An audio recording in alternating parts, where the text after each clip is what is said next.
Welcome to my channel. Don't forget to subscribe. Idan kai sabon zuwa ne ka danna subscribe sannan ka danna alamar kararrawa.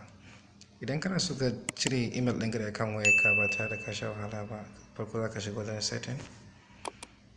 Bayan ka shiga wajen setting sai ka ja sama sai ka danna inda aka rubuta account.